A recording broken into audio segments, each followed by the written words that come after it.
Finally, after several years, the Trails of Cold Steel series finally comes to an end. Not that I've been waiting for it to end, but it's been a long run.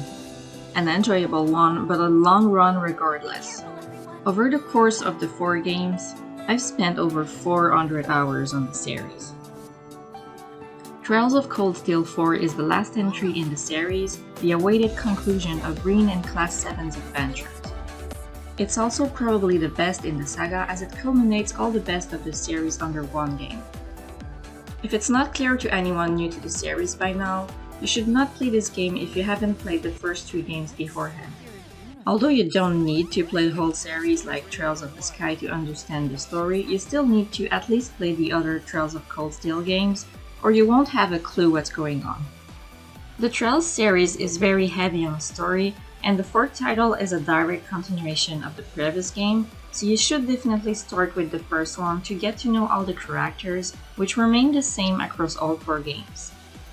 I won't go too much into details as I assume most people interested in the 4th installment already know what the game is about, but for anyone new, the Trails series is half RPG, half visual novel, so there is a lot to read, hundreds of cutscenes to watch, but also a really deep and fun adventure to play through with one of the best and more complex turn-based battle system in any RPG.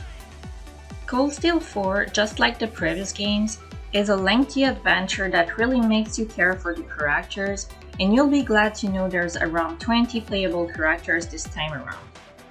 Almost the whole cast is playable, and you can customize every one of them, so this is definitely the most expansive Trails games yet. Fortunately, all characters level up even when not in the main party of 5, so you don't need to worry about catching up. Aside from a few quests with set party members, you can switch your party around anytime you want, so it keeps things fresh at all times since you have access to so many characters and attacks. Now I won't re-explain the battle system as it's basically the same since the first game, but it's still as fun and strategic with hundreds of attacks, S-craft, magic, and great warriors. It's one of the best you can get as turn-based battles can get repetitive in some games, but in Trails, the number of attacks, strategies, and characters you have always keep battles interesting and visually exciting as every single move has its own animation and they look phenomenal. Aside from battles, you'll still be exploring the same world, so this can be a little bit disappointing as I knew from the start I already spent so many hours on all of these maps in the previous games, and I would be spending another 100 hours re-exploring the same areas again, but if you've played the other games, you already know this is to be expected. Although there is 1 or 2 new areas that I was happy to visit, or at least they looked upgraded, the towns and dungeons remain mostly unchanged, so you'll feel right at home, although for me, that's my biggest gripe with the game, is how all 4 of them take place in the same exact areas, and don't really introduce anything new to explore. One very good aspect though is that you can use your airship to travel anytime and anywhere you want between missions. The game is divided into 3 chapters, between each you'll have plenty of free time to do side quests and talk with characters before taking on the main quest. Just like in the other games, you'll get bonding points you can spend on your favorite party members to view special cutscenes and increase your relationship with them. The story and the relationship between characters is really the game's strongest point, so this is really a game most people will play for its engrossing cast of characters. Add to this its engaging battle system, and in this regards Cold Steel 4 really delivers the optimal Trails experience. There are times where it feels like the story drags a bit, and the fact that there are so many characters makes some cutscenes feel longer than they should, but overall it's an excellent conclusion to the story we've been waiting for. The first chapter of the game starts off quite slow, but it picks up in the second chapter and you'll quickly be invested in the story again. One thing that really helps is the exceptional voice acting that gives life to these characters, and there's a decent amount of it for such a long game, so it's quite impressive. This coupled with an excellent translation and some catchy music scores makes for a really great presentation.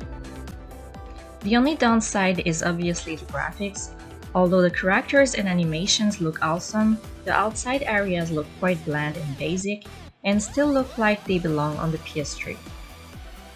The lack of variety, as mentioned previously, also hurts the game, but it's definitely not a game you play for the graphics anyway, although I do want to praise that one cool area that reminds me of Xenoblade. Unfortunately, as with the rest of the game, it's quite linear. They did add a lot of extra bosses, however, so at least there's a good reason to revisit all the many locations. As always, the boss battles are quite challenging, and this is one reason people love this series so much, but if ever you only wanted to experience the storyline, there are several difficulties to choose from, going from very easy to very hard, so this is a nice aspect to reach as many RPG fans as possible. All in all, Trails of Cold Steel 4 is definitely the ultimate Cold Steel experience, as it continues where the series left off, building upon the game's best aspects to finally reach the well-awaited climax, which doesn't disappoint. It has its flaws and it's a very long game, clocking over 100 hours, which could be positive or negative depending on what you're looking for, but if you've already come this far, you know what to expect and you're in for an incredible adventure.